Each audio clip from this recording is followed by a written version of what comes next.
crap, look at the size of that stink bug. Well, yeah, two of them. There's two of them. Sorry, go ahead and say it. Are we leaving that in? Yeah. Okay. Hello, YouTube, and welcome to Anime Royalty Radio, where gearheads and nerds and stink bugs apparently come to hang out. With me, as always, is Don Juan. What's up? Aaron Legend. Howdy. And I'm Mr. Spud. Damn, I'm ahead of myself already. You messed me up with them stink bugs. Been getting a lot of those recently. Dude, they're everywhere. Damn ladybugs. And on this episode, you can now smell like your favorite fake character. You like that, don't you? Did you say fake? Fate. I said fate. If I your said fake fate. character is a stink bug, you definitely can. Yeah, you're good. Our thoughts on the new Ghost Recon. Jennifer Anderson is mad at Marvel. She's mad. And a Mitsubishi 3000 GT in somebody's driveway. What? Heavy breathing. Heavy breathing. And with that, as always, we are now going to start with our figures. And this one is mine. My wife bought this for me for my birthday, which is coming up here soon. And Seriously? apparently, I was going to edit it out, but then you spoke about it, so now people will know. I mean, you literally just did the motion right there in front of me. I mean, that would be the B-roll shot. Oh. Yeah, You're too late. I with- messed yeah. that No all up. B-roll. It's okay. We'll turn it into a money shot. Oh, no. On guts. We have kids that watch this. You know this, right? Do we? Yeah. Oh. Oh, Yeah. oops. Okay. This is my Berserk figure made by Figma. Actually, it's actually manufactured by Max Factory is the name of the actual developer. Here's some of the specs on it. It was released actually not too long ago, like July of 2019. It's made out of PVS non-scaled. Articulated figure with stand include approximate 160 millimeters in height. It's also distributed by Good Smile Company. As you can see in front of him, he comes with a massive way to customize him however you want to. He's fully movable. I've never owned a toy of any or figure of any sort that moves as much as he does. I'm not kidding. Every single thing is either interchangeable. His head right there will actually come apart in 3 pieces. That one. So you could put other parts on it. Like if I wanted to put the beginning parts of the wolf armor on it, I could put his face underneath it and everything like that too. Super detailed. So you like the customization? I do, but I'm going to say one bad thing about it. What's that? To customize it, it is a little bit of a process. Mhm. Like, he has a problem with his neck. Both ends are supposed to come out. One's supposed to come out with the head. The other one's supposed to stay down there with the neck. Mhm. It helps it move back and forth, or, like this. Right. It's like a joint. For some reason, that joint wants to stay in the neck instead of the head. When I first got the figure, I had so many problems changing out the head because I did not realize that the neck had came off with that one because I had a different head on him at the time. It is a little bit of a process to change him out. So it can be a little bit annoying.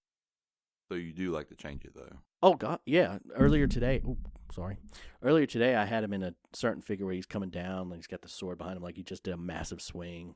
Yeah, like an action pose. Yeah, and now I've got him in like this cool anime walking towards you looking all badass pose. And I like how I'm able to change him on the fly.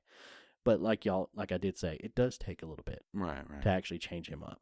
I love the detail on his sword, though. His Oh sword my is gosh. weighty. And the great thing they did about this is how detailed they are. The hands, they actually did it the way you're supposed to if you're holding a sword like this. So instead of tapering the inside of the hand, they tapered his hilt. So his hand will go up so far, and it'll create a good blockage, so he'll actually be able to hold it. A lot of times, like with my Gundams, they have a slot in the weapon handle, and it feeds from the hand, and it sits in there, and that's how it's able to stay. That can be a little bit annoying sometimes, But that right there with him, it coming up and actually making that type of seal, it works better because he'll hold it. The only problem I have seen when I had him in that action pose, his elbow didn't want to take the weight of the sword that well. But I was able to work around it. I don't know how much more I'm going to move him around. I might just keep him in that one, especially when I take him back to my personal collection. This one does not stay here at all. So if you had to phrase it, you would say that you like to move it around. Yes. It's one of those. So what I'm getting at is, I could phrase this as you're saying you like to move it. I like to move it. Yes, there we go. Okay. Yeah. It gives it a nice thing. Like it's like my models back here. If I want to put him in a different form, I can. If I want to put my G Gundam right there in a different form, I can.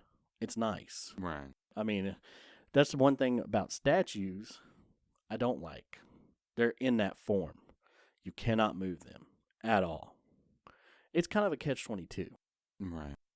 So, yeah. Other than that, I love it. It's probably one of my top prized possessions because they're not cheap.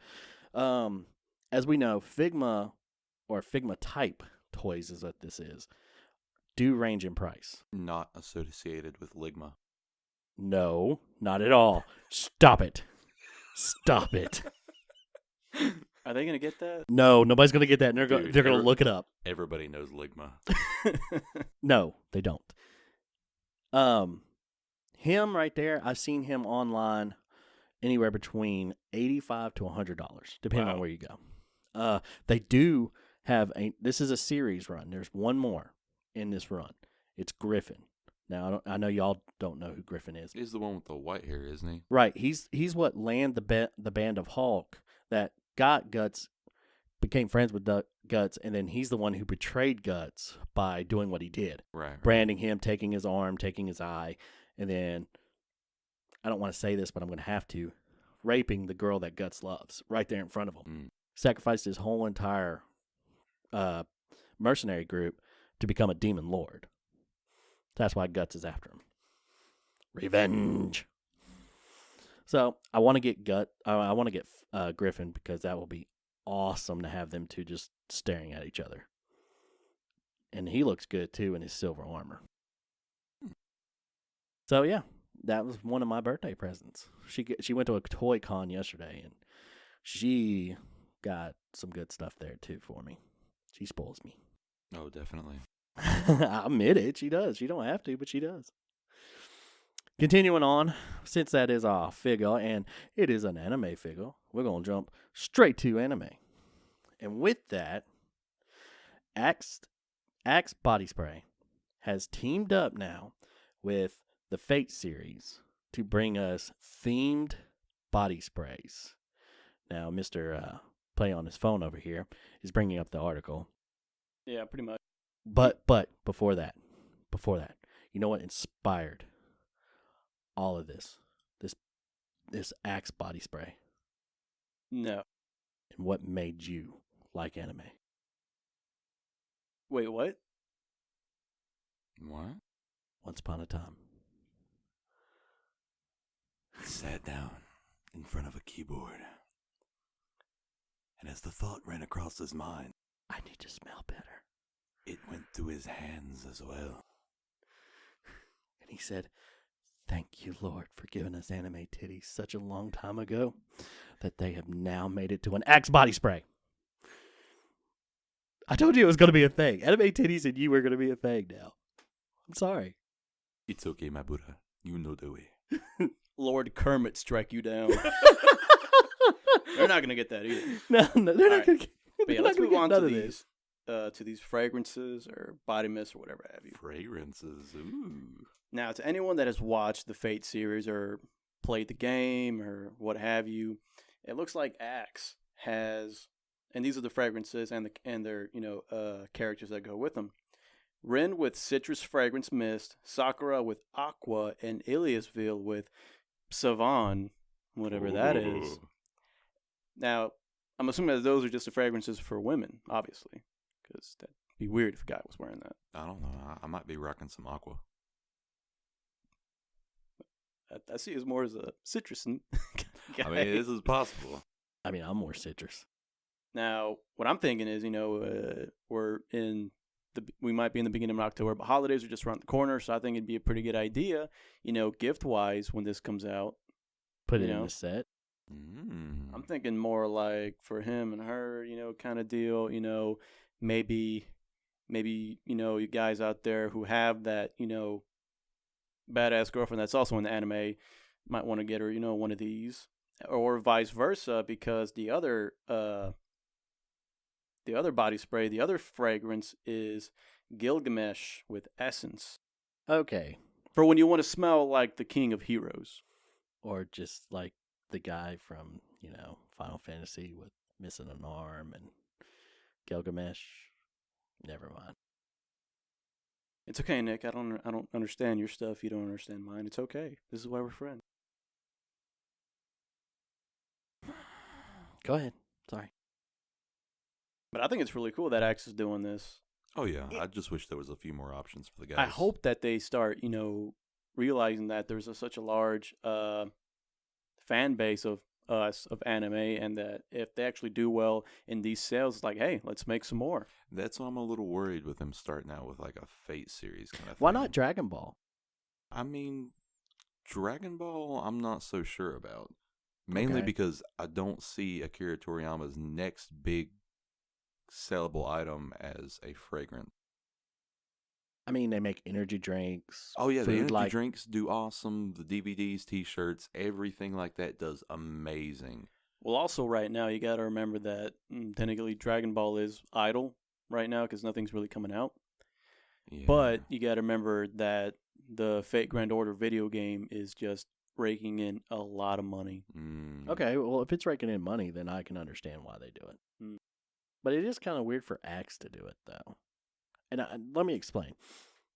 You always see in the Axe commercials these guys getting women all over them because they wear. That's the original thing for Axe. Yeah.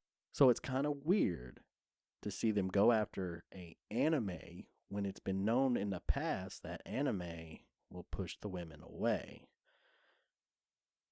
Yeah, but anime's become more mainstream. True. Yeah, you're right. But I just still think it's a little funny. And But maybe they see that. Maybe they're looking at it as an opportunity to open up into a different demographic and make money there. Right. Well, it's gotten to the point where it's like about branding at this point. Old Spice has basically taken over the whole fragrance for men and women kind of thing, to the point where they can make a commercial literally about anything. They need to bring back Terry Crews. Oh my gosh. Terry yes. Crews is Yeah, amazing. I was on iFunny last night and I saw a commercial and it's like, "Hi, I'm here for Old Spice body spray." And this is a weird commercial. He tosses a dude a basketball in the shower. He's like, "Just kidding. It's a commercial for fruit." Breaks it open and it's a watermelon. He's like, "Just kidding." Opens the fruit. It's got deodorant in it. Why? Exactly. They can make a commercial about anything, and They it's really just can. weird. But now Axe is getting to the point where they're like, "Oh, we're still Axe. We're still Axe. We're still Axe." They're kind of just losing their edge. You're not wrong. So it's a way to rebrand to a very popular, growing culture right now. Okay. I can see that. But I do have to agree with you. It is kind of weird to go with Fate, though. Not to say that the game isn't what did it. It's just it's still weird. I think There's still Fate a lot of other choices. kind of peaked out in the anime format. It didn't peak out in games, but it peaked out in the anime format. Well, not only that, I know you've watched a little bit of the Fate series, but there is just such an assortment of male and female characters who look a hat that would, I guess, transfer well to trying to sell body fragrance when you have sexy looking dudes and women selling it. Like Right. me. Oh. I mean, I'd buy it. Does that make any sense to you guys? I love your face after that. Well, I mean, there's a few different ways they could go about it. I mean, if I was going to do it, and this is just me, I would just feature the characters on, like, the packaging. It didn't even have to be named after them or anything like that. If I was going to make a line of deodorants right now, I would base them off of sword art. Why? Because very awesome characters that everybody knows You don't have to use their names for people to know who they are, and people would collect the bottles just for the art on the front. I think that's I get another what you thing. mean. I think that's another Like thing. a sponsorship. Yeah, kind of. I think that's another thing that I think Axe is hoping that people will do. There, does it say that the can or whatever the packaging is going to have the character on it? They just showed the bottles, and even the bottles didn't look like they actually had the actual characters on it. And right now, they're I think they're selling samples, but they still doesn't look like they've come out with an actual box Right. look. Okay, then they're hoping too that people are going to want to collect everything because, okay, this is going to sound weird. My stepfather, huge football fan. Y'all haven't been in his house and seen his football room. This man literally has stuff like he has a can of beer that has the Panthers logo on it. He has not opened. He will never open it. He's got other stuff like that. A bag of Tostitos that has it on there too. He will not open that kind of stuff. So that does bring a collectability This to is it. true. Now, So the only thing I think is weird though is, go back to the stuff what I said about, sexy characters. It's weird that one of these characters is Ilya Spiel because she is literally a little girl, and that's a bit weird. Unless maybe it's like for younger women. I don't know what they were going with there. Let's be honest, it's for the lollies. Probably. Like I can understand Gilgamesh and Ren and Sakura, but Ilya, that's now here's that's my trading on ice, man. Yeah, but now here's my other question. With the smells that these characters had, you said one's like a citrus, one's an aqua. Now I don't Whatever know. Savan is. Yeah, but I've never watched Fate. I'll be honest, I have not. Does that person represent that type of? Do you think that person represents the type of smell that they're going with? I guess what I'm trying to ask. I guess I can see it with Rin because she is kind of a tsundere, kind of character. So tangy. Okay. Yeah. Okay. Yeah. Okay, sure. I just didn't know if they kind of based it off of that in a way. Well, you too. see, that's why I like the whole idea of not like making the scent about the character. Like, Yeah. if I were to make a line of like at least 3 right now, it would be a can that has xenon on it from Gun Gale. It would just be called Sniper. That's the name of the smell, Sniper. But how would it smell? Doesn't matter. Does matter. I'm not describing the character. I'm just making up a new smell with a new name, and it's got a cool bottle. I see what you're going with, and It I doesn't do agree. have to link to anything. Yeah. But the fact that the character is on the bottle, So you're just going straight off of packaging. yes, because that's all that's needed, to be honest. Now, you go into another character like Kirito, he's always dual wielding, make a smell called dual wield. That would be pretty cool. I'd And buy not, that. and not only that, they have multiple games in that show. You can show different versions of that character, You're not wrong. and it would build your brand. Now, let's say the licensing runs out, so you can't make those bottles anymore. Those bottles are limited edition, but you don't have to use the name for that character anymore. You can still make your smell Sniper Or dual wield. or dual wield or anything like that. You just get a new licensing for a new character, or don't even license it anymore. Just put 2 swords on the front. There's a lot better way that they could have True. went about it. But than I what like they the did. concept. I like that this is Oh, being yeah. done. Oh yeah, And hopefully it'll get better over time. I like the idea of it. It's just they could have done it a little bit better, in my opinion. Yeah. I mean, but this ain't the first time, companies have done this by far. It's Right. just, I think it's, without it going through a kid's aspect, you should always see Pokemon infused or products with them on it and stuff like that. I've seen that stuff. Toothbrush, Pikachu on it. Yeah. Shower gel, stuff like yeah, that. stuff like that. This is the first more adult themed, I guess you would say, or mature theme. Mm. In a Not way, where it's yeah. like graphic or anything like that, but I it's, mean, it's it's kind of bloody. well, I mean, what I mean is it's more, I mean, only if you watch it. I mean, Ilya literally had her eyes cut out by Gilgamesh, Yeah. but I don't think that someone who buys that, ooh, this looks cute, I want to buy it. I can just be like, no, she had her eyes torn out, right? that's what I'm trying to get at. They know the Fate series is not for kids. You see what I'm Except saying? maybe Right. the cooking one. They're literally trying to say, You know what I'm talking Oh yeah. about? Yeah. they're literally trying to say, we know this is not going to be, we know kids are not going to buy this. We're looking at guys our age, late teens, to buy this because they like the Fate series. Yeah. And I think that's a bold move on their part because like we said, it's an unknown demographic. Mhm. We don't know how well this will do. We know how well Pokemon Could be will good. do with kids. Could be bad. Oh yeah. We don't know.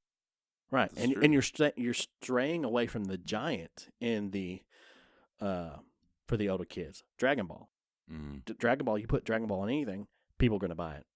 I hate to say it, it's the truth. You see Goku on something, you're going to buy it. Vegeta on something, you're going to buy it. Or just a Dragon Ball, you're going to buy. Oh, that's part of Dragon, yeah. Because I'm guilty of that because I like it. So I see what you're saying. Mm. I know what gut smell would be. Blood and sweat. Blood, sweat, and tears. Yeah. Demon tears. Sounds about right. Okay, I like Demon Tears. Blood and Sweat, I wouldn't buy anything that says blood and sweat on it. So you would buy a fragrance called Demon Tears. Yeah. It would Okay. that would be write that down. that would be Genius. that would be the name, Demon Tears, but it would smell like blood, sweat, and demon tears. Nice. All right, moving on. We're going to our opinionated stuff, and we are wanting to know who's the best girl in anime and who makes the best waifu. Now, if you don't understand what we're talking about, I'll let these two gentlemen explain it better. Those goes Really? too slow, my guy. Y'all just picking on me today. But there is the concept of best girl in anime. Mm. And I don't know the criteria exactly, but she...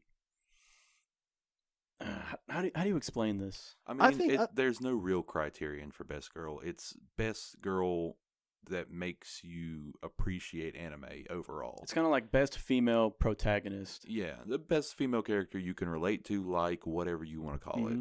But would it be a protagonist? Does it have doesn't to be have a No, not protagonist? necessarily. No. Okay. I guess not. Who's going first? I mean, technically, best girl could mean best girl of anything, but when it's phrased like best girl, you normally mean anime.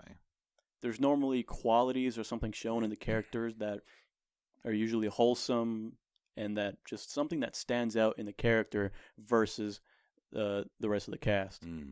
See, for me, best girl means it makes the anime better. Does that girl or character, it could be best man, but we are talking about females here.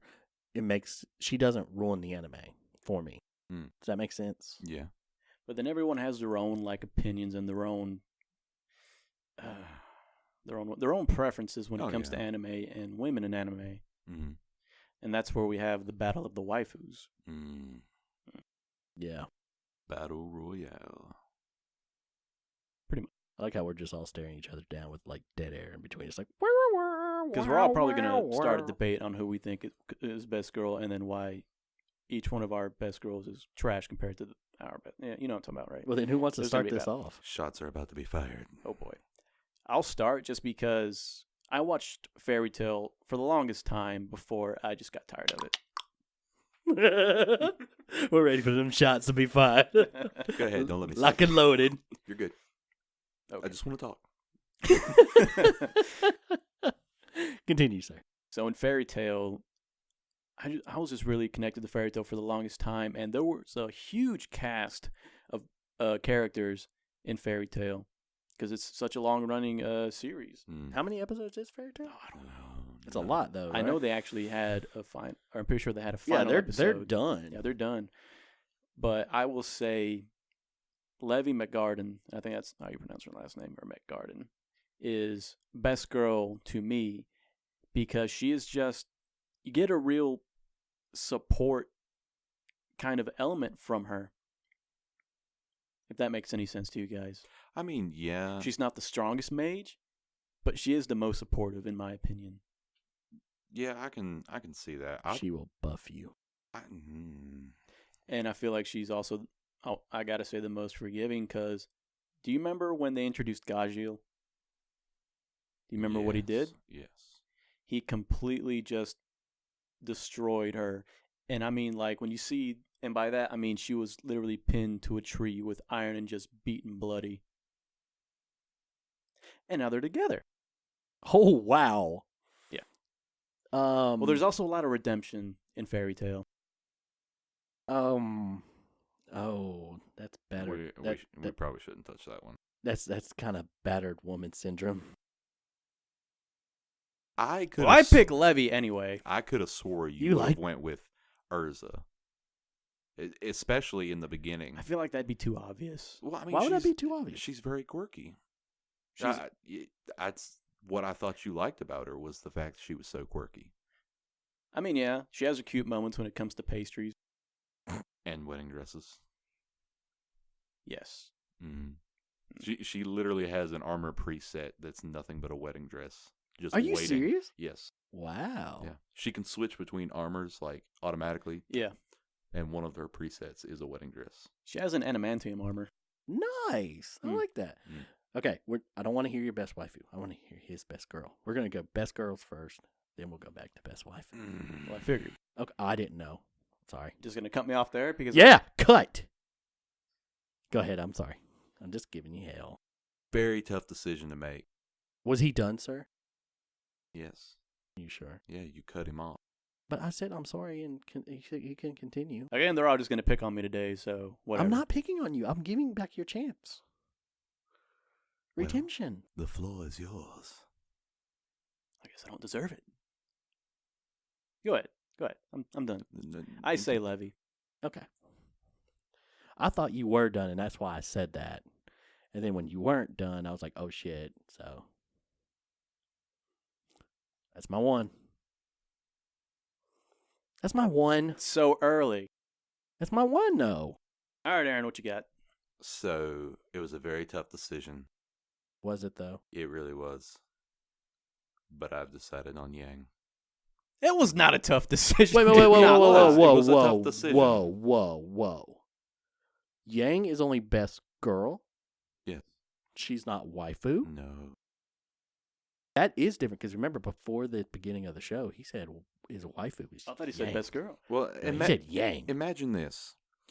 And it's a good thing your wife doesn't watch this show. Imagine that amazingly She does fun... watch this show. Oh, never mind. Go ahead, though. Imagine this amazingly fun female acquaintance of yours that you had Oh, my God. way back when, and she was the best girlfriend ever, but then you realize she would have made a horrible wife. But she was an awesome girlfriend. That is Yang. Did you just, by accident, call my wife horrible? No. Your wife is the perfect wife. Just not as fun as maybe a girlfriend you had in the past. I'm not saying any specific. I don't know anything. But you know what I mean. Don't you look at me, because Even- you'll get me in trouble. Even the best girlfriends out there do not make the best wives. And that's what I think classifies the difference between best waifu and best girl. You can be best girl, but that does not mean I want to marry you and settle down with you. And you're not wrong. And she's not going to get mad at that, because it's the truth. Mhm. There are certain people you marry, and there are certain people you don't marry. One of my bosses at the time said, you can be in love with someone, but you can't live with someone. Mhm. You can absolutely be able to live with someone, but not love them. So you got to find that happy medium. Mhm. So, no, she wouldn't get mad about that. I just that was great. I figured you'd like that. It was great. So, that does throw me for a loop, because Yeah, you as- are so Yang Gang. Yes, as perky and as uplifting and as fun of a character as she is, I think she would be the best girlfriend on the planet. But not the best wife. I don't think she's developed enough to be a wife yet. Okay. Now, then again, I haven't watched season 6 yet, but so far, she is not wife material. You gonna change your answer if in season 6 she becomes somewhat like wifey material? Most definitely. Oh, it's like no problem. Yes. Your turn. My turn. Go. My turn. Go. Mine is from Go. Helsing. Saris Victoria, police girl, Mm. quirky. I love seeing her fight with her humanity. Are About those drinking blood. massive They're cannons. not that big. Not as big as some of the other girls in there. Cannon. Oh yeah, her cannon. Yeah, the 30 millimeter cannon she carries. That's right. Yeah. Have to fire that son of a gun prone. She don't have to. She could fire it regular. She's Vampire shown it. strength, yeah. Yeah, vampire strength. I love how innocent she is to be a vampire. Mm. Throughout the show, you really see her become more. And like I said, my interpretation of best girl is who makes the anime better. Not saying that Alucard doesn't make the anime good, but he's just this all-powerful being. Mm-hmm. You know, he's cool, but I know he's going to be cool. He doesn't bring me any type of drama or into the show. Right. Where you got Police Girl, who's, like you said, she becomes a vampire because she gets, you know, Alucard asked her, I'm going to shoot you through the chest to kill the vampire holding you. Do you want to become one? If not, you'll die right then. Your choice. Of course, she chooses, you know, yeah, I'll do it. And it shows her trying to become one. Mm-hmm. And I like watching that. Plus, she's just super quirky, and I love quirkiness. I like those girls that can't blink. They are not blink, but wink. They can't wink with one eye, so they just do it with both and think it's sexy. They're like, That's what my wife does. She's like, I'm awesome. I'm like, stop it. You can't even wink. Are you serious right now? Yeah, it's hilarious. She can't wink? No. I'm going to hold that against her. Who's superior now? But, you know, with that all being said, she does kind of get on my nerves, and this is why she's not best waifu, in my opinion. You're going to have moments where you don't get along with your wife, okay, or your girlfriend. And that's where you start to see this stuff, and you're like, you're not waifu material, like you said with Yang, not waifu material. My problem with her was when they first fight Anderson, and later on in the show, you know, Anderson decapitates Alucard, and he says, drink my blood. You'll become better. She refuses to do it because she's having a fight with her man. You know what? That's fine. I understand. You're new at this. I don't blame you. But so much later in the show, like near the finale, this guy who has a crush on her dies. The wild geese mercenaries who are protecting the thing. Yeah. He dies, and he's like, drink my blood. Drink my blood. You need it. You need it. And she takes so long to go, yeah, I should do this. And it's, she's cute and quirky, but at the time and I'm not trying to be mean, she's slow in certain things. So it'd be like being with somebody who's too ditzy. She's fun until you try to have a serious conversation with her, and then she's like, you're just like, what was that? That's what you're going to say. You're too freaking stupid. Yeah. But, I mean, and I'm not meaning it disrespectful. It's just, that's the feeling you get. You're like, oh my God, I cannot explain anything to you because you don't understand. Mm-hmm. So, fun, but not wifey material. Right. So, back to you, Don. Who now, is as the waifu? As all of you know, I love Naruto, love the show, and I will definitely say that Hinata is waifu material. And I say that because, well, she's literally a mother of two, and she basically raised those two after Naruto got his position as Hokage by herself, because you never, in Boruto, you never see Naruto home, like hardly ever. Like, he is usually always at the Hokage office, and he is not, right now, the best, I guess, father figure. Not that he's not trying, it's just that he has so much going on that he really can't. But she understands that, so she's understanding. She's still very attractive at her current age, and she has those maternal instincts. And even before this, and like we said, the whole difference between waifu material and best girl. In the earlier series, I would not, pick her as best girl just because she was so quiet, so weak to begin with. But there was so much character development, with her when she fought Neji, when Naruto was pushing her to be stronger, and when Naruto fought Pain and she threw herself in front of Naruto with all that she had, still a loss, but trying to protect him. I'd say Hinata definitely waifu material. She's became wifey material. Yes. She started out as not. She's love wifey material. And it like you said, it really shows with the new stuff she's doing. She's literally taking care of 2 kids. And she's understanding because not many women would be that understanding over, they'd want a break, and I don't blame them. You got 2 kids, you don't want to take care of them all the time, you want to go out and have some fun, shit. Yeah. Are you done? Yes. I don't want to cut you off again. You want to cut me off again? No, I didn't want to. I want to make sure you were done. Yeah, I'm done. So, by that logic, you would also classify Chi-Chi as a... Well, there's a difference. Chi-Chi is too rage happy. But she gives you everything you need. She gives you a house. She gives you that food. She gives you them kids. Well, And you don't even have to be there half the time. Goku doesn't even understand the fact that where he got those kids from. let's be Training. let's be honest about something. Chi-Chi knew how dumb Goku was, and she she still did knows. not care. She still knows. Somebody else She's just complaining to complain. Yeah, she just, knows. She just likes the dynamic they both Yeah, have. she just likes seeing him squirm. That's Mhm. all it is. That's all that is. She knows. Whereas your girl is completely understandable. There's a difference. Chi-Chi is that type of girl that she's just doing it to do it. She knows. She knows he's an idiot. She knows. She's happy with her life. Yep, she's happy. She's making it less. What's the word I'm looking for? I don't know. Boring. Yeah, she knows that her life is basically boring, even though somebody's coming to blow it up every 26 episodes. Yeah, Mm. pretty much. All right, go for it. All right.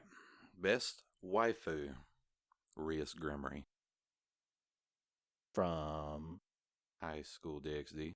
yeah, you have to remember, I'm older school. I don't watch a lot of the animes y'all do. So when you Definitely give it a try if you're over 18. Why Rias? Why not Akano?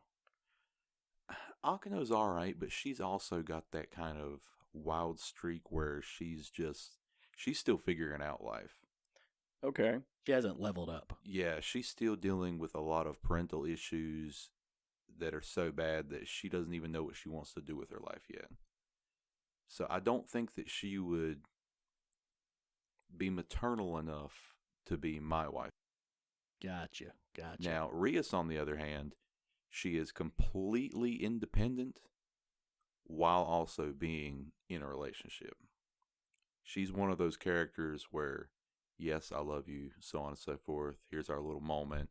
By the way, I've got to get back to work. You can go do your thing. I also have to do my thing. Okay. It's literally the partner of your life that you need. Makes sense? Yeah. Yeah, Also- it actually does. Hella hot. Yeah. Hella hot. Yeah. Okay. Mhm. Okay. Mm-hmm. That's all you got for that? I mean, pretty much, yeah. Like, if you get it, you get it. And if you don't, I'm sorry. It's hard to explain. I mean, it's not hard to explain. It's just that's what my vision of the perfect waifu is. Okay. And you know what's so funny about that? Is me and yours are almost close to being somewhat the same. Mm-hmm. Because my waifu is Relena Peacecraft from Gundam Wing, who is basically the love interest of Hiro Yui, the pilot of 01. Y'all have no idea what I'm talking about, do you? No. Okay. But basically, she is a diplomat in a way. She becomes a diplomat to try and help stalker peace and everything like that between the space alliances and Earth. It's Gundam. It's always some type of political thing. No lie. There was space, there was robots, there were politics. It is, but she's so independent and strong. When she first starts out, you can tell she's fragile. She is, but she's not totally fragile. Like, you could break her, but she's not going to be broken for long. Earthquake. Yeah. What is going on right now? Somebody's hitting the Punching bag. punching bag underneath us. Must be fun. It's not stopping. Nope. Oh, there it goes. With continuing on. Right, punching bag. That's a major punching going on there. Continuing on. By the end of it, though, she's so strong and so independent that she is like what you said. She wants to have your moments with her and everything like that. But when it's time for her to go to work or do something, she's like, I'm a different person. Mm. And sometimes you need that because you don't want that one girl that's going to be blowing up your phone all the time when you're at work. Like, oh my God, I miss you. I'm doing this. Yeah. Way too clingy. Mm. Yeah, she's nowhere near that. And that's why I like her. She's very to the point with you. She's not going to lie to you. Mm. She don't like something that you've done. She's going to call you out on it. She's going to be like, that was dumb. You did this for no reason, blah, blah, blah. And she don't care if she hurts your feelings. She's already got you. So she's very real. And that's why I love Relena Peacecraft. Okay. Very real. I would really recommend you watch High School DxD. If you can get past the extremely ecchi and the extremely cheesy moments, you will really love Rias as a character. Okay, I probably will. And Relena Peacecraft, for the time, she was extremely hot. It's 90s anime, so you understand where I'm coming out with that. Not when it come down to figure-wise, she's not hugely boobed, but she's very proportional, and she's very military, too. So I like that, too. And her brother, I mean, come on, Zex Marquise. Millardo Peacecraft. Marquise? He is amazing as a pirate and as an antagonist, as a bad guy. He's awesome. So it's all around. She's just, in my opinion, the best character. She made that show more for me than I think even my favorite character, Duo Maxwell, with his Gundam. It was her. She just commands the screen when she comes on. Mm-hmm. So yeah, she's my waifu. I wish I could find more figures of her and stuff like that, but good luck with that. So yeah. That wasn't too bad. We weren't at each other's throats like I thought we would be. Yeah, see, you got worried all for nothing. I mean, you got your Gundams, you got your mechs, but I ain't want it. He finally did it. Yeah, I was waiting He on finally did it. it. I was waiting on it. Sir, we give you a round of applause for that. Thank you. It's about time. We've been waiting on it. Waiting on it. Now quit it with the anime titties. No, the anime titties stay. Never. I've been told many a time they love the anime titties part. They think it's hilarious. Why? The prophecy has been foretold. Of anime titties. All right, what do we got next? Next, we're going to move on. After I burp, sorry. Into comics. Now, we're going to start off, because I don't want to talk about Jennifer Aniston just yet. So we're going to start off with what we think is our best Joker's death. God almighty, I cannot talk. But with the Joker movie doing good, there was also some things coming out of, people leaving the theater because there's a certain death scene. Guys, I don't know what the media is going to do. It's been like a week. It's been almost over a week since the Joker's come out, and there's not a single shooting. I don't know say what that. Don't say that. Don't jinx us. I don't know what they're going to knock on report some wood. on. I don't know what they're going to do. It just proves that it's... Yeah. But since that came out and that guy got us wondering, Joker has died many a time in the comic books, not by Batman's hand. There was some and everything like that. We want to know what's your favorite death. Now, mine is a movie one, and I just can't get over it. It's money, money, money. Who do you love? The way Jack Nicholson dies in that is amazing. And then when it zooms in down on his body, and you still hear the it's the thing still going, and he's just like, I loved it. I hated to see Joker die, but I felt like at that point in time in the movie, to move forward, you needed to. Because if you didn't, everybody would want to know where he's at in the second movie. Where is he at in the third movie? Where is he at in the fourth movie? That's how good Jack Nicholson played that Joker. Oh, yeah. I felt like he would overshadow everybody else. It got to the point where Mark Hamill was asked about his role in the Joker, and one of his friends joked with me, he's like, man, I wouldn't want to follow up Jack Nicholson. He's like, oh, crap, he did do the last one. Like, he was freaking out just doing the animated series. Like, he's like, man, I really don't want to follow up Jack Nicholson because he was an awesome Joker. I mean, until Heath Ledger came around, I mean, seriously. Mark Hamill did some great voice acting as a Joker, though. He really did. Yeah, you're not wrong. But Jack Nicholson is just so hard. Now, don't get me wrong, Cesar Ramon was a good Joker, but there's just something about, you don't know who I'm talking about, do you? No.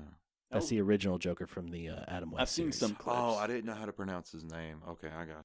But Jack Nicholson just did, and the fact his death was just great. He knows he's about to die. He's sitting there holding the thing, and he just makes a joke about it and still decides to die. He's like, he's fine with it. It's like, okay, let me die. So yeah, that out of all of them, and I know there's some really good ones. Oh, yeah. I loved seeing that one. It's just such a good closure to a great enemy. Well, for me, I like and it's not really a confirmed death. It's the theory that at the very end of The Killing Joke, when Batman and Joker are outside, like the Funland or the amusement park or whatever, after saving Gordon, and they're talking, and Batman starts laughing at one of Joker's jokes, and they're both laughing, and you see, and I can't remember if, like, you read the comic, right? Yeah, of course I did. It's written by Alan Moore, my favorite writer.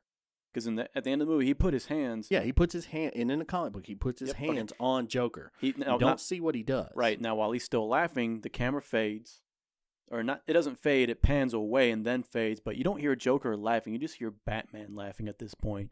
So there's a theory that he strangled Joker to death at the end. Mm. And you know why he possibly could have done that? Because of what he did to. What he did to Barbara Gordon. Well, not only that, it was the last joke that Joker had told him, the joke that made Batman laugh. It was, do you guys remember the joke? I don't remember the joke off the top of my head. The joke was Batman telling Joker he needs to stop. He's like, listen, there's no point in keep going on. I don't want to kill you. I don't want you to kill me. Let's just end this. Please just hang it up. I'll help you. Do whatever you need. Joker thinks about it for a second, and he's like, I can't. It's not possible. I can't go back now. And Joker stops in the middle of saying that. He's like, this reminds me of a joke. There was these two prisoners that tried to escape from prison. And they get up on top of the roof.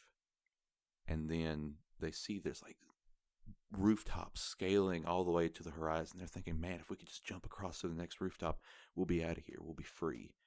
And one prisoner says to the other, he's like, all right, I'm going to jump across. So he jumps over and barely makes it. Well, the other prisoner is getting ready to make the jump, and he's like, "I'm too scared, man. I can't do it." And the prisoner's like, "Well, here, this the one that made it across. He breaks out his flashlight.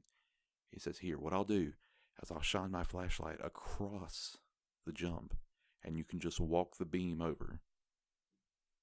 And the other prisoner says, "What do you think? I'm stupid? You just cut the flashlight off halfway there." I don't get it. The joke is a metaphor. Metaphor for what, though?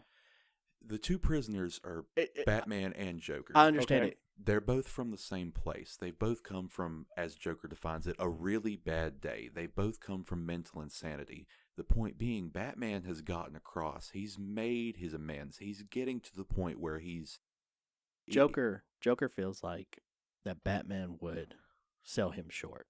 He would not fully help him. That's the whole cutting the beam off.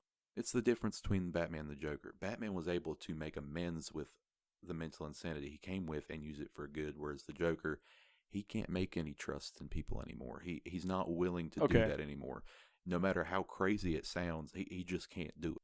That's the reason why many a times he says, Joker has said to Batman, "You're just one more bad day from ending up like me, or being like me." And part of the reason that Batman laughs is because he gets the joke, he gets the metaphor. But the reason the theory is that he kills him is because Batman wants to put him out of his suffering. He knows he will never be able to trust anybody again. So you think it's a mercy killing him? Supposedly. That's the theory. My argument with this whole theory is when Jason Todd comes back after... Because, see, the Killing Joke takes place before a death in the family. And death in the family, if you don't know what that is, that's when Jason Todd dies. I'm going to put in quotation because he comes back as Red Hood. Mm-hmm. But when he's doing what he's doing to Batman, he tells him, "You let the Joker live after what he did to me, and not only me, Barbara." So that makes me question that theory, because if it wasn't the same joke, if he killed the Joker, the first person who would know would be that Robin. And at that time, Jason Todd is that Robin. Yeah, but at the same time, this movie is non-canonical. It's but about the book. The book follows the plot line, and Batman obviously doesn't kill the Joker in that book, but the movie is its own canon, so there is the possibility that he. So you're going that far, to put the comic book in canon stuff and the movie not in canon. Well, I wouldn't say it goes that far. The theory isn't confirmed. It's not 100%. It's a theory. Yeah, I know. But I still like. Oh, no, it's a great theory because it does make sense. But my only argument with that theory is that if Jason Todd would have never said that, I would be like all on board. But it puts up too much, and I just feel like then it just becomes a theory for a non-canonical movie. Yeah, that's what I'm saying. Yeah. But it makes a lot of sense why he would. And that joke, especially after hearing it, because I couldn't remember it, it makes even more sense. So yeah, it is. I could definitely see the first killing that Batman would do would be the Joker. Because that would be the person who pushed him that far to do it. I don't think he even broke his code of ethics just because he was pushed. I think he broke his code of ethics because he felt like there was no other choice for the Joker. Yes, exactly. I agree with that. All right, so that's mine. What about yours, Aaron? My favorite is one of 3 deaths in a single movie. Yeah, there were 3 Joker deaths in one movie. Can you tell me what it is? Batman's Hush.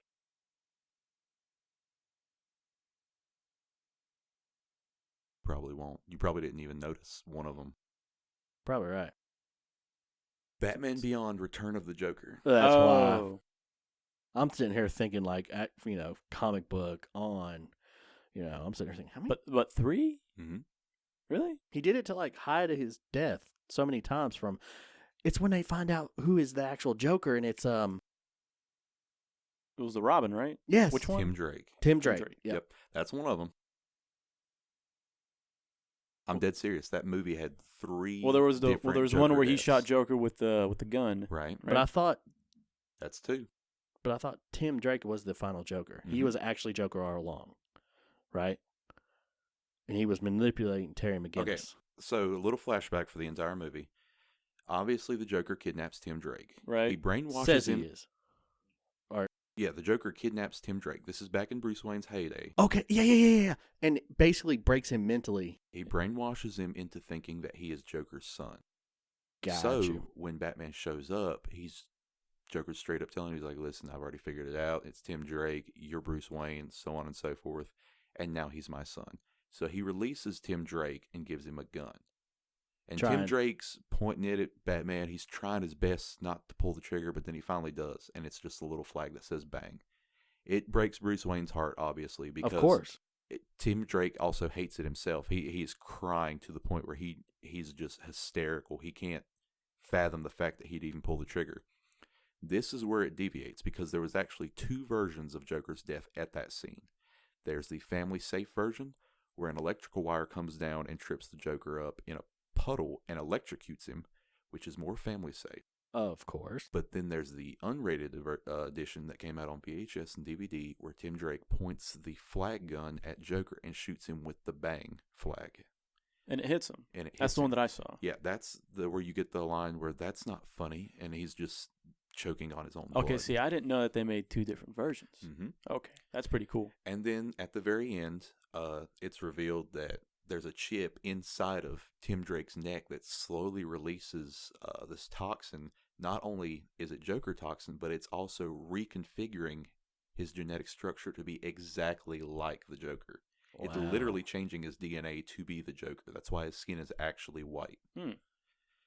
So yeah. And then at the end, he fries the chip, which is technically Joker's DNA, so Joker dies again. But now Tim Drake is the Joker. Yeah, he actually had to go through a lot of, psychological therapy. In the end, it was just the chip that was controlling everything, but wow, he gets back to normal. That is one thing, though. They did a great job with how they wrote a lot of the stuff for Batman Beyond. Oh, yeah. I do admit that. So it's a good crossover. Now, continuing on with that, Jennifer Aniston is mad at Marvel. And the reason why she's mad at Marvel is because she thinks that Marvel movies are making it too hard for other movies to be successful. Wow. I think she's just mad she's not in a Marvel movie. Wow. Her Adam Sandler movies only go to Netflix, and she's not happy about it. Yeah. Honestly, I think she's just complaining because she can't compete. It's like me saying, well, now I can't make my boat movie since the Titanic came out. It'll never be as good as that movie. Exactly. Just complaining about better movies than you could possibly make. You think she has a small point, though, like with box office reviews? You think that some of the smaller movies are like in the shadow of a larger, bigger movie? You're not wrong, because the box office and the film critics are just so brown-nosing up Disney and the MCU's butt. And I'm literally saying that as nicely as I can, because I could say a lot worse with that. So there is a point there, but you think maybe she's overdoing it? I think she's kind of overdoing it, but she does have somewhat of a point. Okay. We're going to give her hell because we're just going to. But she does kind of have a point, especially if you look at Perfect example of this is Captain Marvel. It was horrible. Mm-hmm. Horrible. I refuse to watch it. Yeah, people refused to watch it. People walked out of the theater, everything like that. But the people who saw it before got all their reviews taken down by Rotten Tomato. So, the only way you learn to make a better movie is you hear the negative criticisms. Well, that's not what Disney wants to do. They want to make their movie, and they want people to automatically like. Yeah, because they're Disney. But see, so I understand where she's coming from. MCU and Disney has made it to where all Marvel movies are good. Even the ones they say are bad are actually good. Mm-hmm. I mean, it's the truth. Prime example. The critics hated the Punisher movie, the one with Tom Jane. Mm. It's probably one of the best Marvel movies. Yeah. Mm. I mean, Warzone was pretty good, but I loved Warzone. But that's a personal opinion of mine because of it always is. And they butchered that one in the critiques too. They've done that multiple times, but then if you look at it, it's actually filmed better, it's wrote better, it's everything else. That's just Disney going to Rotten Tomatoes saying, "Hey, we don't need this negative press. How about, here's a couple $100." I mean, that Make it seems go to be away. anything that would possibly compete with Disney, like Warner Brothers and DC. Sony. They hated on Venom. That's right, they did. They got maybe a 60 or 70% fresh on Rotten Tomatoes, And but the audience approval was, I'm not even joking, 100%. Yep. And it held the record, the box office record in October until this year, because the Joker came out and beat it. But which is another one that everybody not only freaked out about for ethical reasons, as they would say, but also because the critics are saying, "Oh, it's not that great. Oh, it's not going to be awesome." But see, that's where it's kind of torn, because I've read some critics say that Joaquin Phoenix, I'm sorry, literally said that he deserves an Oscar for his performance and everything like that. So I think it's kind of torn down the middle there. But you don't see, like it was for Captain Marvel, if there's any negative thing about it, you don't see Warner Brothers or DC trying to sweep that under the rug and say, no, this is good. Y'all don't see this bad stuff. Well, yeah, there's also a lot of political backing that goes into that. And we'll not go into the specifics about it. It's just... No, but you understand where I'm coming from with that example. It almost takes on the kind of Ghostbusters feel where if you don't like my movie, then you're automatically on one political side of the spectrum. Yes, and we're not going to talk on it. You know what we're talking about, don't you, Juan? yeah. So I do get where she's coming from. But then again, too, you have to look, and this is me not backing her now. You have to look at what you're starring in. Mm. Name something she's done in the last years that has made it to theaters. That if it has made it to theaters, you remember it. Who are we talking about? Jennifer Aniston from Friends. What was that one movie? Yeah. You know what I'm talking about, right? Family vacation, but they're smuggling. Cocaine. No, they're No. smuggling weed. Yep, smuggling I weed. know what you're talking about. It has Mexico. the weird kid. It makes that Yeah. meme. You're getting paid for this? Yeah, Yeah. that's a great That whole meme, entire too. thing. That's the last big movie I remember seeing her in, and that's at least 2014, 2015. Yeah, that was a while and back. I think the most recent thing is that Adam Sandler action movie on Netflix. See, there's her problem. You're gonna sit there and say, "Well, it's not Marvel's commuting the theater world." Well, before you signed up to do this movie with Adam Sandler, who's one of her best friends, you automatically know it's going to Netflix because they've said it. So it's like that'd be like somebody who's a TV actor to get mad that Marvel's doing something, but he's only basing his work or her work on TV.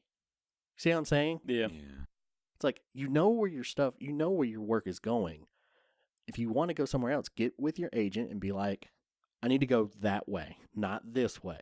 You know what I'm saying? Mm-hmm. Maybe it's harder now for How? her. I don't know. No. 50. I think she's like, what, 53, 54? And she's still one of the hottest women in the universe. That's why it's so hard for me to root against her, just because she's still got it. Oh, yeah, she's super hot. Jennifer Aniston. Yes. So, this is actually kind of a weird subject.